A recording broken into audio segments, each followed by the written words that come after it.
अस्सलामुअलैकुम वरहमतुल्लाहि वबरकातुहू। कैसे हैं व्यूअर्स आप सब? उम्मीद है खैरियत से होंगे। तो आज की नई वीडियो के साथ हम आए हैं, जो कि हम आज पढ़ेंगे सेल मेम्ब्रेन। सेल का टॉपिक हमारा चल रहा था, सेल हमने पढ़ लिया था, सेल क्या होता है, ठीक है। सेल थ्योरी हमने पढ़ ली थी, माइक्रोस्कोप हमने पढ़ ली थी, ठीक है। अगर वो आपने नहीं लेक्चर देखे तो प्लीज़ डिस्क्रिप्शन में उसका लिंक दे दूंगा, वो जाके भी देख लें ताकि ये मज़ीद अच्छा समझ आए।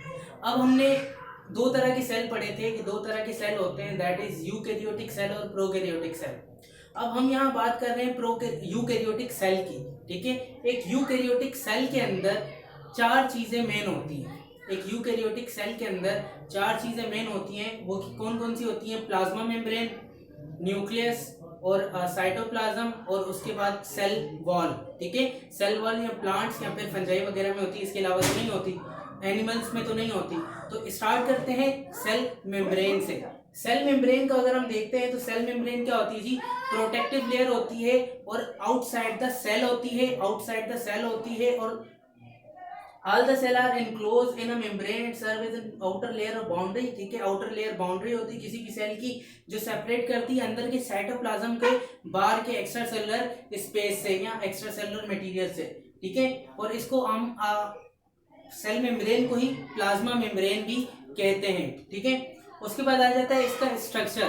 दरअसल सेल मेम्ब्रेन का स्ट्रक्चर क्या होता है? तो सेल मेम्ब्रेन का स्ट्रक्चर जो होता है वो दरअसल दो चीज़ों पर मुश्तमिल होता है, दो चीज़ों से मिलकर बना होता है।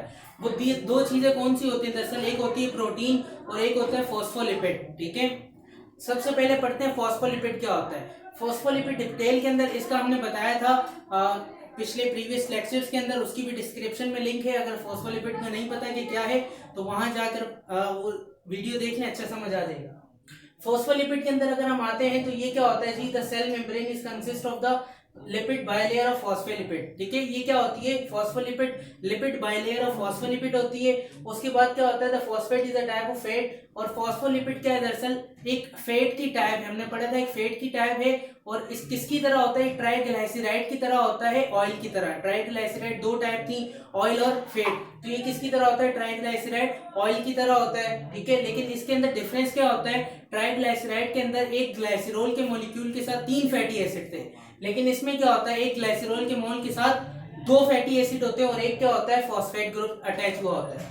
उसके बाद आ जाते हैं इसके दो एंड होते हैं, ठीक है। फॉस्फोलिपिड के कितने होते हैं? दो एंड होते हैं, कंसिस्ट ऑफ टू एंड। एक क्या होता है जी? हेड एंड होता है, और दूसरा क्या होता है जी? टेल एंड होता है, ठीक है। उसके बाद आ जाते हैं हेड एंड के ऊपर। इसका जो हेड एंड होता है फॉस्फोलिपिड का, वो किससे मिलकर बना होता है? फॉस्फेट से, ठीक है। फॉस्फेट से मिलकर बना होता है, जिसको हम क्या कहते हैं? फॉस्फेट को वाटर अट्रैक्टर एंड भी कहते हैं और हेड एंड भी कहते हैं, और इसके अलावा इसको हाइड्रोफिलिक एंड भी कहते हैं। हाइड्रोफिलिक का मतलब क्या होता है? Water attractor. उसके बाद सेकंड एंड हमारे पास क्या आ जाता है जी? टेल एंड, ठीक है। टेल एंड क्या होता है? इसकी शेप इस तरह से होती है कि प्लाज्मा मेम्ब्रेन, ठीक है, इस तरह से पूरी कंपोज हुई होती है। इस पार्ट को हम क्या कहते हैं जी? इस पार्ट को हम कहते हैं टेल एंड। ये क्या होती है? टेल होती है, और ये क्या होता है? हेड होता है, ठीक है। हेड किससे मिलकर बना होता है? फॉस्फेट से मिलकर बना होता है। जबकि टेल किससे मिलकर बनी होती है? टेल मिलकर बनी होती है किससे? फैटी एसिड से, ठीक है। फैटी एसिड से मिलकर बनी होती है। इसके अलावा इसको हम क्या कहते हैं? ये हाइड्रोफोबिक पार्ट होता है, मतलब वाटर को रिपेल करने वाला होता है, ठीक है। हाइड्रोफोबिक का मतलब क्या होता है? Water repeller. नेक्स्ट वन आ जाता है हमारे पास प्रोटीन होती है इसमें, ठीक है। प्रोटीन के अगर हम देखते हैं तो प्रोटीन दो तरह की प्रोटीन होती है इसके अंदर। एक होती है इंट्रिंसिक प्रोटीन और एक होती है एक्सट्रिंसिक प्रोटीन। इंट्रिंसिक प्रोटीन क्या होती है? जो इंटरनल पार्ट के अंदर होती है, मतलब सेल मेम्ब्रेन के अंदर होती है। हमने बात की थी कि जो लिपिड लेयर है वो किसी है? बाइलेयर है, ठीक है, इस तरह से होती है। अब ये जो होती है प्रोटीन इनके दरमियान के अंदर होती है, ठीक है। ये प्रोटीन कहाँ होती है? इनके दरमियान के अंदर होती है। और सम ऑफ दीज प्रोटीन जो होती है ये क्या करती हैं? चैनल का काम करती हैं। इनको हम दूसरा नाम चैनल प्रोटीन भी कहते हैं। चैनल का काम करती हैं। चैनल के काम, इसका काम क्या होता है दरअसल?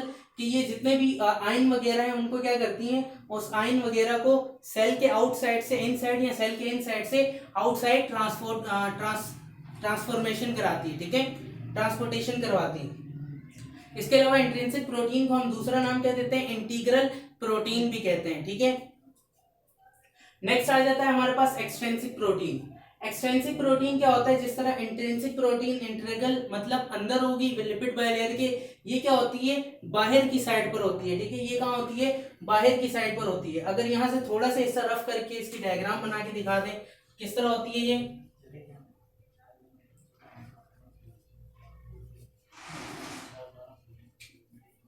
सपोज दैट कि ये जो है आपकी लिपिड बायलेयर है,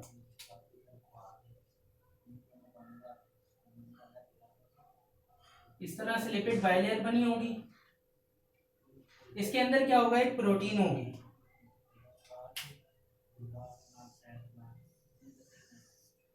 ठीक है, उस प्रोटीन के बाद वापसी लिपिड बायलेयर होगी, ठीक है,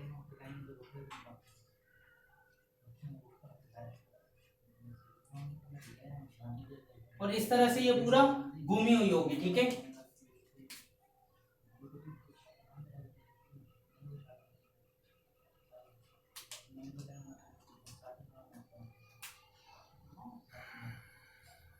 अब ये जो इसके अंदर प्रोटीन है, लिपिड बायलेयर के अंदर है, इसको हम क्या क्या नाम देते हैं, इंट्रिंसिक प्रोटीन। ये कौन सी प्रोटीन है जी, इंट्रिंसिक प्रोटीन, ठीक है। और ये जो बाहर है, लिपिड बायलेयर के बाहर है जो, इसको हम क्या नाम देते हैं, एक्सट्रिंसिक प्रोटीन, ठीक है। ये क्या है जी, एक्सट्रिंसिक प्रोटीन है, क्या है, एक्सट्रिंसिक प्रोटीन है। आई होप कि समझ आ गया होगा, ठीक है। और एक एक्सट्रिंसिक प्रोटीन का दूसरा नाम क्या होता है, पेरिफेरल प्रोटीन होता है। डिफरेंस आता है कि इंट्रिंसिक प्रोटीन एक्सट्रिंसिक प्रोटीन के दरमियान डिफरेंस लिखे, तो तीन डिफरेंस बहुत होते हैं। तीन डिफरेंस में क्या आ जाएगा यहाँ, इंट्रिंसिक प्रोटीन का दूसरा नाम क्या है, also known as integral protein. Extrinsic protein का दूसरा नाम क्या है, also known as peripheral protein. Intrinsic protein का होती है लिपिड बायलेयर के अंदर होती है, जबकि एक्सट्रिंसिक प्रोटीन का होती है लिपिड बायलेयर के बाहर होती है। ये पैक्ड होती है, ठीक है, स्ट्रॉन्गली पैक्ड होती है। और ये क्या होती है, लूजली पैक्ड होती है, मतलब कि ऊपर रखी हुई होती है इस तरह, ठीक है, loosely associated with the membrane surface, ठीक है, ये लूजली होती है। उसके बाद नेक्स्ट हमारे पास क्या आ जाता है, फंक्शन ऑफ, तो ये हो गया डिफरेंस इसके। उसके बाद हमारे पास क्या आता है जी, function of cell membrane. Function of cell membrane के अंदर अगर हम आते हैं तो देयर आर सेवरल फंक्शन होते हैं सेल मेम्ब्रेन के। सेल मेम्ब्रेन के बहुत से फंक्शन होते हैं, उनमें से हमने तो दो इंपॉर्टेंट फंक्शन है वो यहाँ पर डिस्कस करने। एक क्या है, एक है प्रोटेक्शन करवाती है, दूसरा क्या है, ट्रांसपोर्टेशन करवाती है। प्रोटेक्शन आपको पता है, सेल चूंकि आउटर लेयर है, सेल मेम्ब्रेन सेल की आउटर लेयर है, लिहाजा क्या करवाएगी, प्रोटेक्शन करवाएगी। कोई भी चीज, किसी भी चीज के अगर कोई आउटर लेयर है तो वो उसकी क्या करवाती है, प्रोटेक्शन करवाती है। जिस तरह घर की चार दीवारी, उसकी क्या करवाती है, प्रोटेक्शन करवाती है। नेक्स्ट हमारे पास क्या आ जाता है, ट्रांसपोर्टेशन। अब जो ट्रांसपोर्टेशन करवाती है वो दो तरह से करवाती है, ठीक है। सेल मेम्ब्रेन हेल्प करती है किसमें, ट्रांसपोर्टेशन में। अब सेल मेम्ब्रेन दो तरह से ट्रांसपोर्टेशन करवाती है, either they are active transportation और either they are passive transportation. अगर तो मूवमेंट हो रही है हायर लोअर कंसंट्रेशन से हायर कंसंट्रेशन, जिसमें हमें एनर्जी चाहिए होती है, ठीक है, मतलब लोअर कंसंट्रेशन से हायर कंसंट्रेशन की तरफ चीजें जा रही हैं और इसमें हमें क्या चाहिए होता है, एनर्जी चाहिए होती है, इसको हम क्या कहते हैं, एक्टिव ट्रांसपोर्टेशन। इसके बाद पैसिव ट्रांसपोर्टेशन क्या है, जो हायर कंसंट्रेशन से लोअर कंसंट्रेशन की तरफ मूवमेंट होगी, आयंस की, गैसेस की, या जिस भी चीज की, वो क्या कहलाएगी, पैसिव ट्रांसपोर्टेशन। एक्टिव ट्रांसपोर्टेशन की फर्दर दो टाइप आ जाती है, एक्सोसाइटोसिस और एंडोसाइटोसिस। एक्सोसाइटोसिस का मतलब क्या होता है, किसी भी चीज का सेल से बाहर जाना, किसी भी चीज का सेल से बाहर जाना। और एंडोसाइटोसिस का मतलब क्या होता है, किसी भी चीज का सेल के अंदर आना, ठीक है। एक्सोसाइटोसिस बाहर जाना, एंडोसाइटोसिस अंदर आना। अब एंडोसाइटोसिस की भी दो फर्दर टाइप आ जाती हैं, दैट इज पाइनेकोसाइटोसिस और फेगोसाइटोसिस। पाइनेकोसाइटोसिस क्या होती है, किसी भी चीज का जो सेल अंदर जा रहा है, लेकर जा रहा है, वो क्या होगा, वाटर की लिक्विड की सूरत में होगा, ठीक है। Pinocytosis also known as cell drinking process, ठीक है। और फेगोसाइटोसिस के अंदर क्या होगा, जो भी वो चीज सब्सटेंस लेकर आ रहा है, लेकर जा रहा है, अंदर वो किस में होगा, दरअसल वो होगा सब्सटेंस की फॉर्म के अंदर, सॉलिड फॉर्म के अंदर। तो फेगोसाइटोसिस को हम आल्सो क्या कहते हैं, सेल ईटिंग प्रोसेस। एमसीक्यू के लिए इंपॉर्टेंट है, the cell drinking process is called as dash, ठीक है। वहां आपके पास ऑप्शन होंगे, पाइनेकोसाइटोसिस, फेगोसाइटोसिस, एक्सोसाइटोसिस, ठीक है। तो वहां ऑप्शन सही क्या होगा, पाइनेकोसाइटोसिस। और सेल ईटिंग प्रोसेस क्या हो जाएगा, फेगोसाइटोसिस।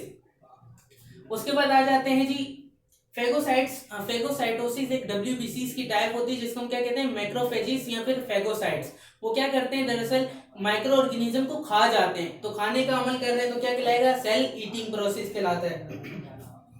सेकंड हमारे पास ट्रांसपोर्टेशन की टाइप कौन सी आ जाती है, पैसिव ट्रांसपोर्टेशन।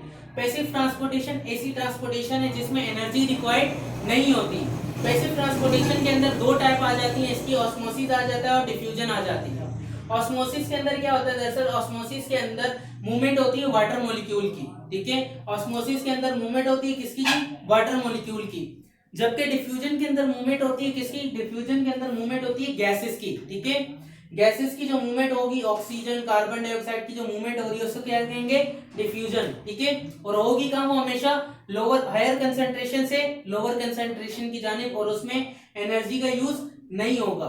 एनर्जी का यूज तो होगा लेकिन extra amount of energy required नहीं होगी, जबकि उसमें एक्स्ट्रा अमाउंट ऑफ एनर्जी भी रिक्वायर्ड होगी, ठीक है। तो आई होप कि यहाँ तक समझ आ गया होगा। आज का लेक्चर इजी भी है, इंपॉर्टेंट भी है, इंटरेस्टेड भी है। तो आप आई होप कि आपको समझ आया होगा। अगर समझ आया तो प्लीज हमारे चैनल को लाइक शेयर जरूर कर दें इस वीडियो को, और चैनल को सब्सक्राइब जरूर कर दें। नीचे मौजूद बेल के बटन को भी दबा दीजिएगा ताकि आने वाली इंफॉर्मेटिव वीडियो आप तक पहुंचती रहे। इसके बाद इंशाल्लाह हम पढ़ेंगे सेल वॉल और साइटोप्लाज्मिक ऑर्गेनल। तो सारा कुछ पढ़ना है, बहुत इंफॉर्मेटिव है, तो प्लीज सब्सक्राइब जरूर कर दीजिएगा। अगली वीडियो तक के लिए अल्लाह हाफिज़।